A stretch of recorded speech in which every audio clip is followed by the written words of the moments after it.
A nuestro alrededor podemos observar los materiales que ofrece la naturaleza: aire, agua, tierras, bosques.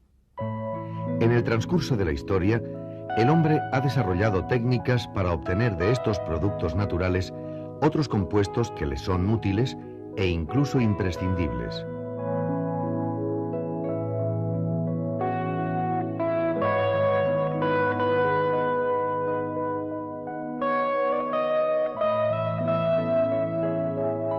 Los compuestos que encontramos en la naturaleza se denominan materias primas.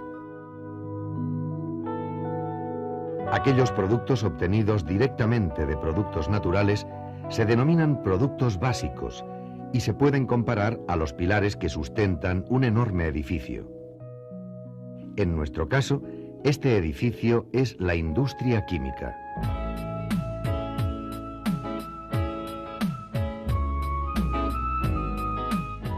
A partir de productos básicos, cuyo número no es muy elevado, se preparan y sintetizan los compuestos de uso habitual en la industria, en la medicina, en la agricultura, en el hogar.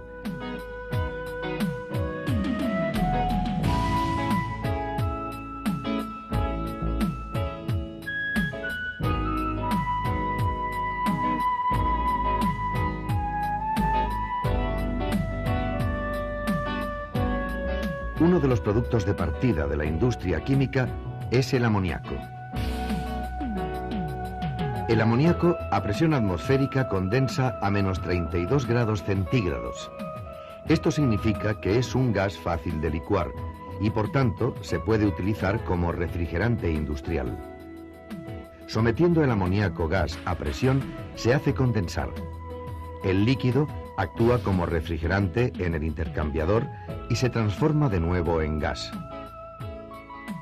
Este gas se devuelve al compresor y se cierra el ciclo.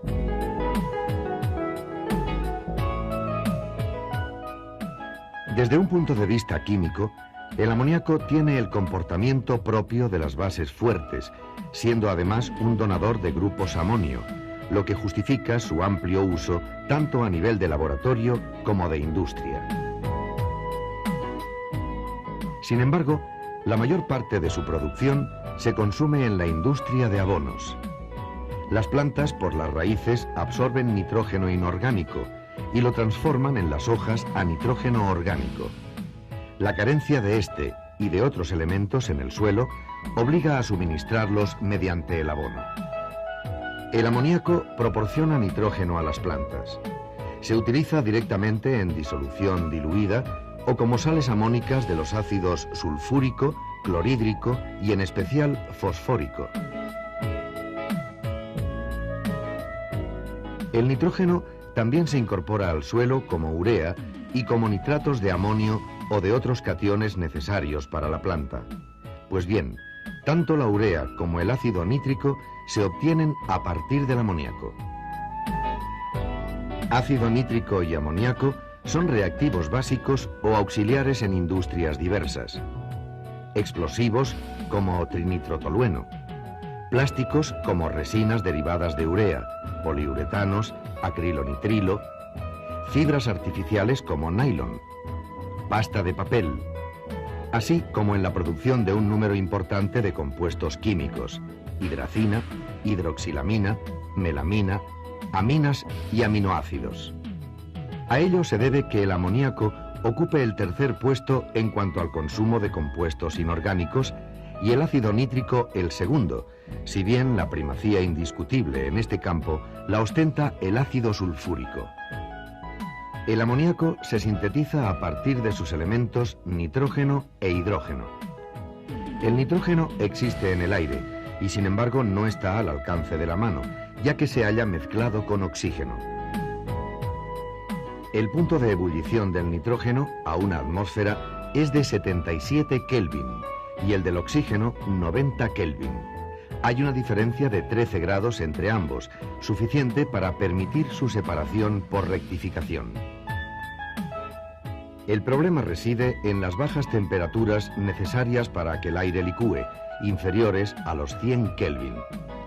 Temperaturas que se alcanzan por compresión y expansión del aire. En la refrigeración del circuito, el único refrigerante válido es el propio aire licuado. El hidrógeno se encuentra combinado con oxígeno formando agua. La ruptura del enlace químico oxígeno-hidrógeno necesita un aporte de energía importante, 241,9 kJ/mol, y resulta factible realizarlo por electrolisis. Pero la carestía de la energía eléctrica hace inviable el proceso.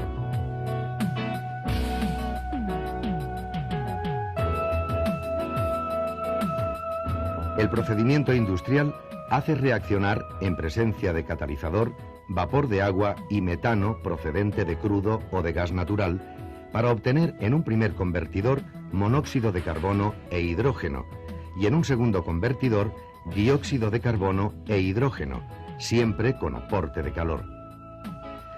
Se pueden utilizar otros derivados de petróleo como hidrocarburo, y si se dispone de carbón como materia prima más abundante, se puede hacer reaccionar este con vapor de agua en presencia de oxígeno.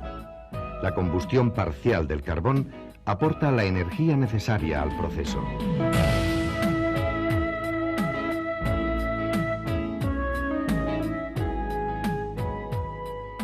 En todo caso, es necesario separar el hidrógeno del resto de los productos y reactivos gaseosos y lograr una purificación muy estricta, ya que el máximo nivel de CO y CO2 permitido en el reactor de amoníaco es de 10 partes por millón.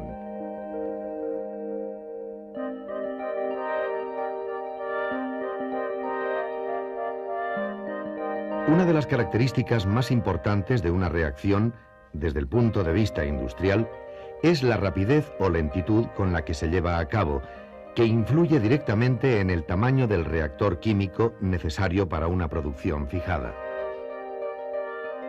Para cuantificar esta idea de lento o rápido, se utiliza la llamada velocidad de reacción.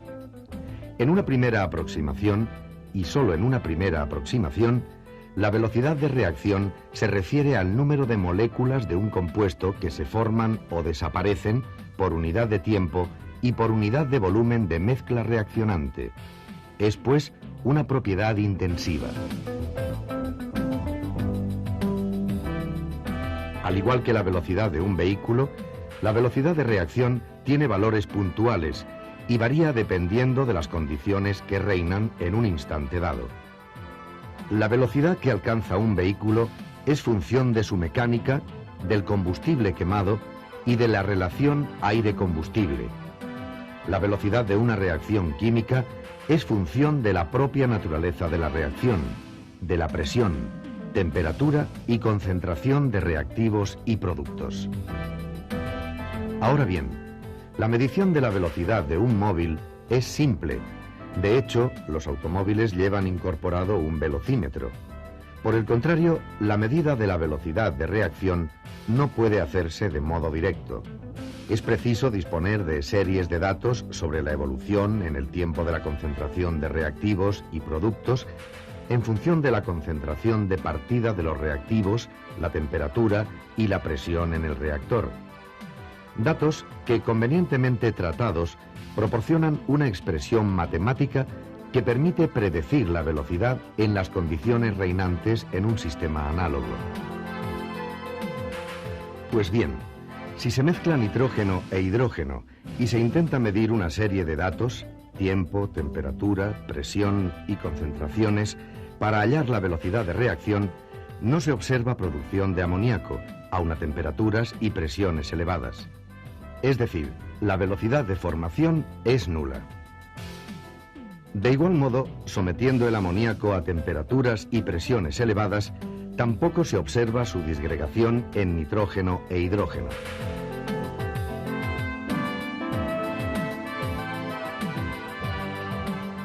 Una reacción espontánea puede venir producida por el choque de dos o más moléculas de reactivos gaseosos o fluidos y que por serlo están en movimiento. A consecuencia del choque, evolucionan para formar una, dos o tres moléculas de productos. En el caso del amoníaco, dada la estequiometría de la reacción, deben ponerse en contacto 4 moléculas diferentes, lo que prácticamente es imposible en un único choque.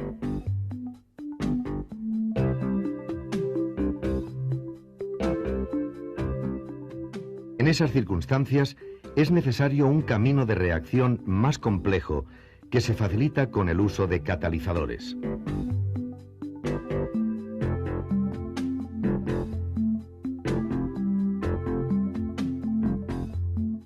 Se denominan catalizadores a aquellas sustancias que participan activamente en una reacción química, aumentando favorablemente su velocidad. Sin embargo, en la reacción no se consumen, es decir, no desaparecen ni cambian de estructura. Las sustancias empleadas como catalizador, alúmina, sílice, óxidos metálicos, metales del grupo de transición, no son moléculas simples di o triatómicas, sino que se caracterizan por estar formadas por un número elevado de iones o de átomos en los nudos de redes tridimensionales. La geometría de la red depende del tamaño y la naturaleza de esos iones o átomos, así como de la composición relativa de las especies. Los átomos o iones metálicos que constituyen los catalizadores tienen a su vez una estructura electrónica compleja y siempre de tipo tridimensional, ya que o bien presentan orbitales d, o bien los llamados orbitales de hibridación sp3, sp3d, sp3d2. En la superficie externa de la red cristalina, la carga eléctrica no está compensada. De este modo, una molécula que se aproxima a la red cristalina del catalizador es atraída por el campo eléctrico e interacciona con un entramado de orbitales, dando lugar a enlaces de tipo químico. Se dice que esa molécula está quimiabsorbida. La molécula de reactivo quimiabsorbida sobre el catalizador se halla en condiciones de interaccionar con otros átomos o moléculas próximas sin grandes aportes de energía. De esta interacción surgen enlaces distintos, es decir, se producen nuevos compuestos. En la formación de amoníaco, las moléculas de nitrógeno e hidrógeno son atraídas por el catalizador. Una vez absorbidas en la superficie catalítica, pueden separarse de ella, desorberse. Parece que el papel del catalizador reside en que permite quimiabsorberse a la molécula de nitrógeno, rompiéndose en dos átomos, etapa clave del proceso, ya que la energía del enlace es de 944,7 kilojulios por mol. Los átomos de nitrógeno interaccionan con moléculas de hidrógeno próximas, resultando una auténtica transformación de enlaces y dando lugar a especies inestables NH+ y NH2+. Estas especies no son moléculas o iones, no han podido aislarse. Por transformaciones sucesivas con otros átomos de hidrógeno, llegan a producir amoníaco. El nuevo compuesto puede desorberse y también absorberse al catalizador, dejando sitios activos libres para sucesivas absorciones de nitrógeno. Con ello se traslada a la fase gaseosa, que progresivamente se enriquece en amoníaco. Si se desea tratar un caudal de reactivos muy elevado, es necesario disponer de una superficie de sólido muy elevada.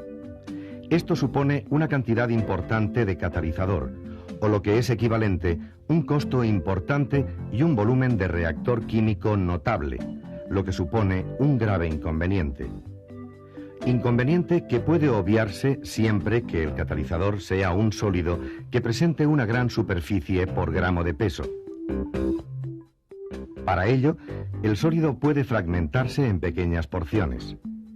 Piénsese en el área que presentan multitud de esferas o cubos de pequeñas dimensiones.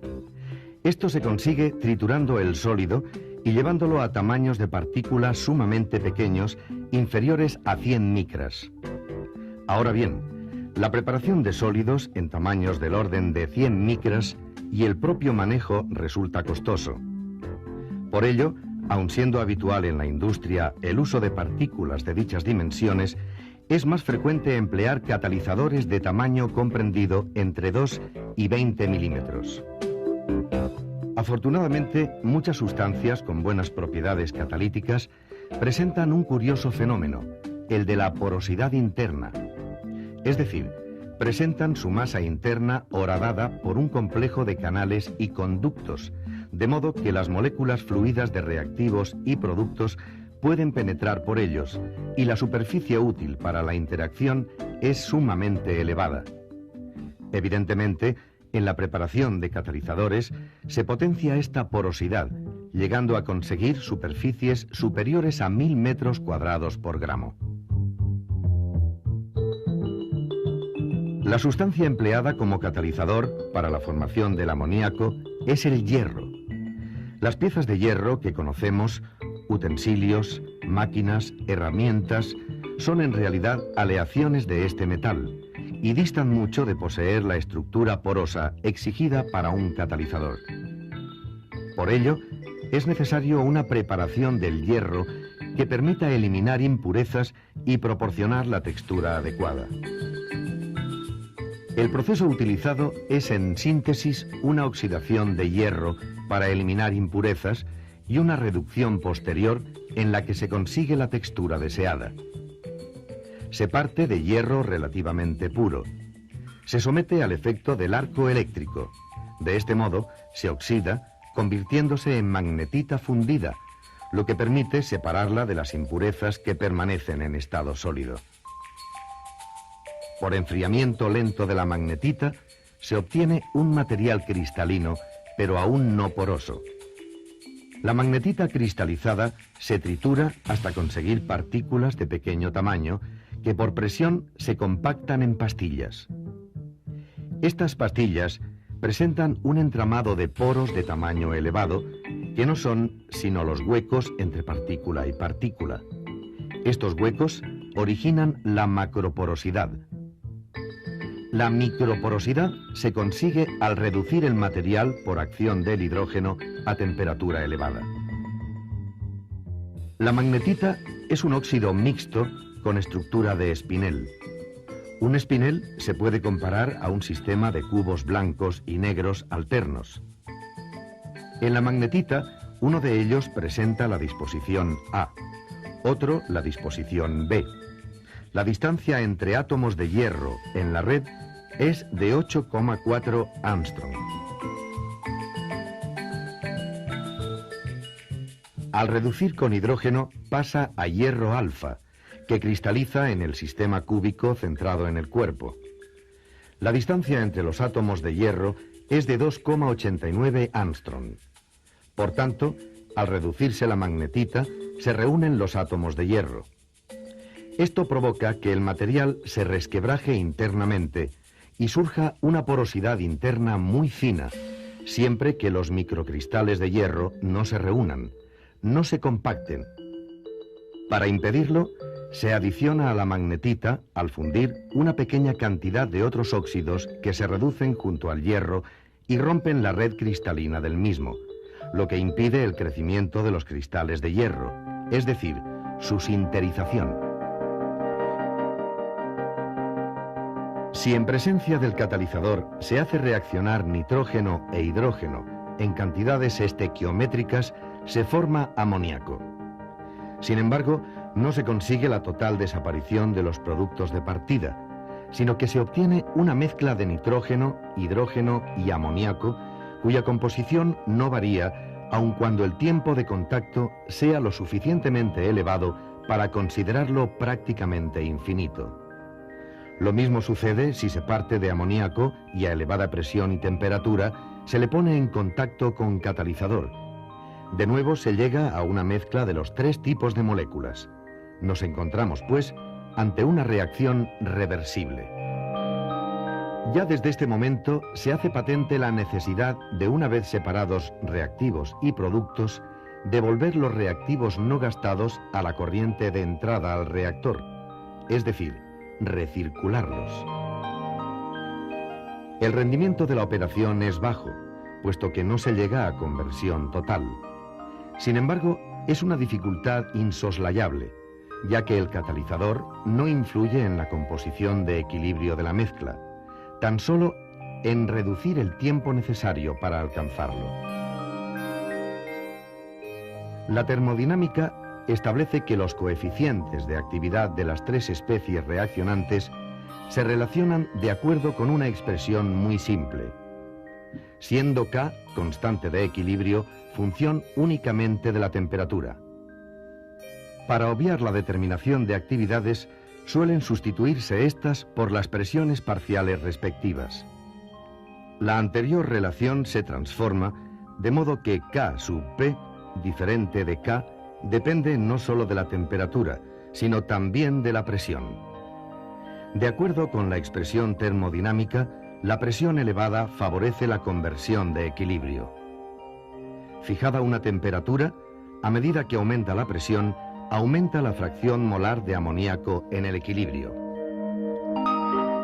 La formación de amoníaco es exotérmica. Por ello, y de acuerdo una vez más con las leyes termodinámicas, la conversión de equilibrio a amoníaco es mayor cuanto menor sea la temperatura. La velocidad de reacción se mide como número de moles de amoníaco que aparecen por unidad de tiempo y unidad de peso de catalizador. La expresión matemática que describe el fenómeno tiene dos sumandos.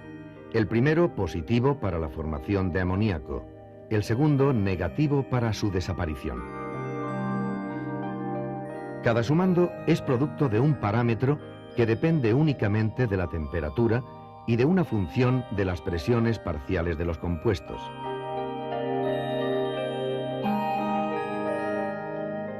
Teniendo en cuenta los coeficientes que afectan a las presiones parciales de reactivos y productos, se puede deducir que una presión elevada favorece la cinética de formación de amoníaco y retarda la velocidad de desaparición.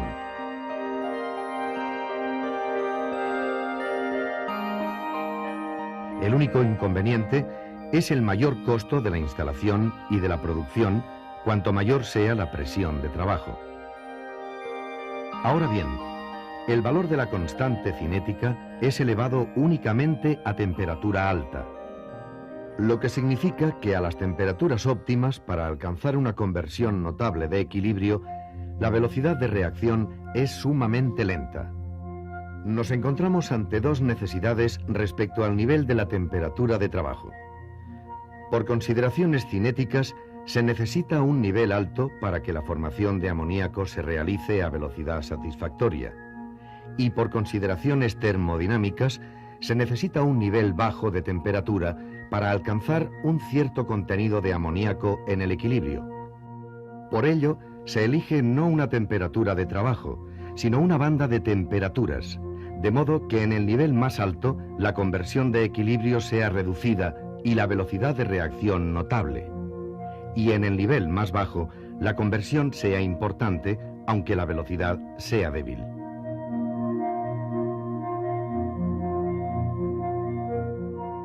La paulatina conversión de los reactivos no se realiza a temperatura uniforme. Durante el periodo en que los reactivos están poco transformados, se puede utilizar el nivel más alto de temperatura, ya que aún no se han conseguido conversiones próximas al equilibrio. De este modo, la velocidad de reacción es alta. A medida que se consumen reactivos, se debe rebajar la temperatura para alcanzar conversiones superiores a pesar de perder velocidad de reacción. En la salida, nivel mínimo de la franja de temperaturas, la velocidad de reacción es lenta y la conversión se halla próxima a la correspondiente de equilibrio.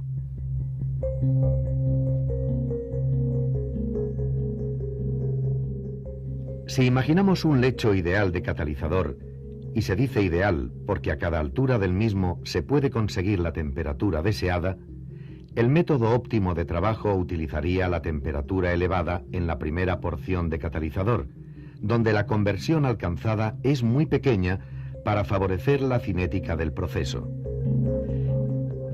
Y utilizaría la temperatura menor en la última porción del catalizador para favorecer el mayor rendimiento final. El perfil de temperatura cambiaría en el sólido desde el máximo al mínimo nivel. Ahora bien, como ya se ha mencionado, la formación de amoníaco es una reacción exotérmica. Por tanto, en la realidad, si la masa reaccionante se mantiene aislada, se elevará paulatinamente su temperatura, con la consiguiente evolución desfavorable de los valores de las concentraciones de equilibrio. Por tanto, es necesario eliminar el calor de reacción a medida que éste se produce. Calor acumulado en los reactivos y productos como calor sensible.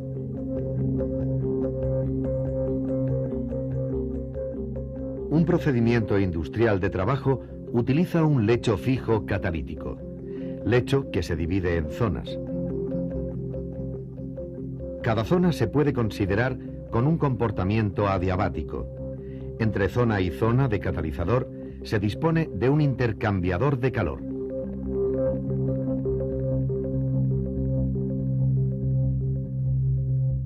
Los reactivos se precalientan en un intercambiador con la propia corriente de salida del reactor, de modo que al entrar en contacto con el catalizador tienen una temperatura adecuada para la cinética del proceso.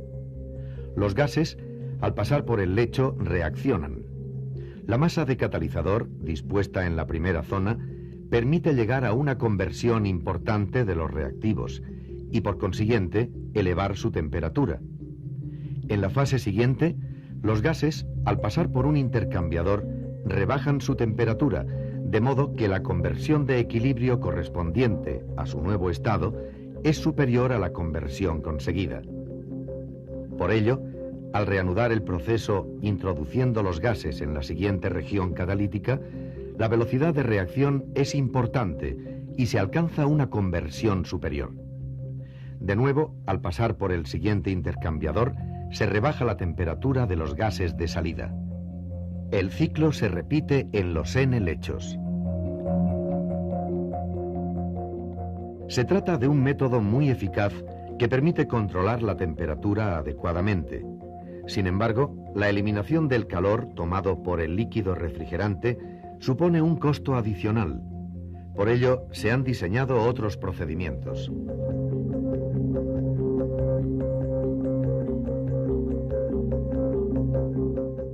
Con frecuencia en procesos exotérmicos, la propia alimentación actúa de refrigerante del sistema. El lecho catalítico único es recorrido por múltiples tubos por los que se hace pasar la alimentación. Los gases, una vez precalentados, penetran en el lecho catalítico y reaccionan en él.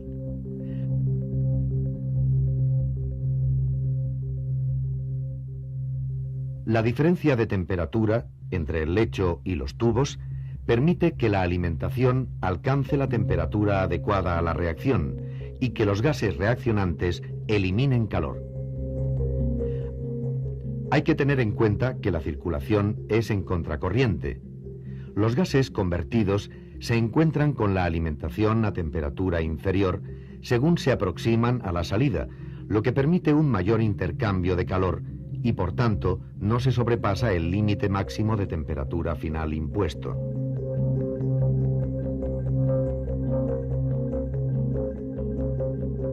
Otro método muy ingenioso y extraordinariamente eficaz utiliza la alimentación como refrigerante y la introduce en la base y en diferentes alturas del lecho.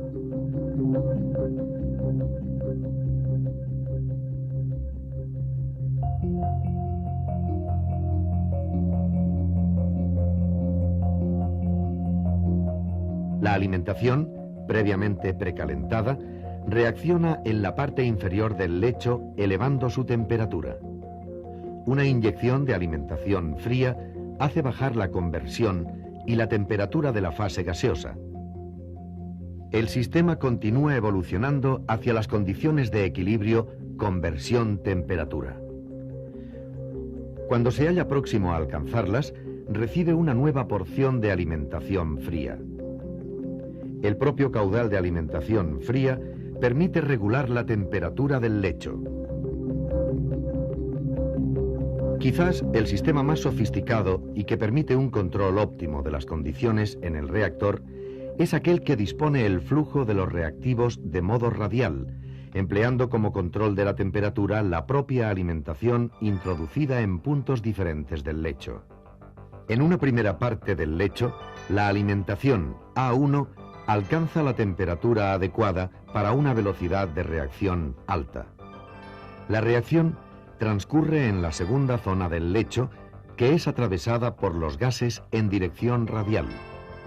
El menor recorrido de los reactivos evita la aparición de bolsas de temperatura elevada que bajan el rendimiento.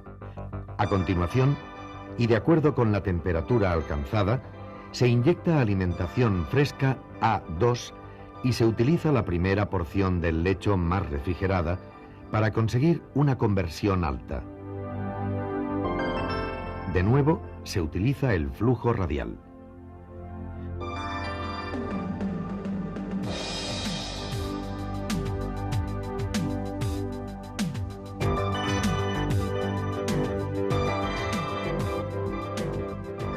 Como resumen de las condiciones de trabajo en que opera un convertidor de amoníaco, se puede señalar: se emplean presiones elevadas. En la corriente de salida del reactor se condensa y separa el amoníaco producido. Los reactivos no convertidos se recirculan. El reactor trabaja en una banda óptima de temperaturas. Esto exige un precalentamiento de los gases antes de atravesar el catalizador y una eliminación in situ del calor generado. Los métodos de trabajo para conseguir llevar el proceso en unos límites de temperatura fijados son muy variados. Múltiples empresas han desarrollado reactores de flujo cada vez más complejos, pero que permiten ajustar las variables de operación a los modelos deseados.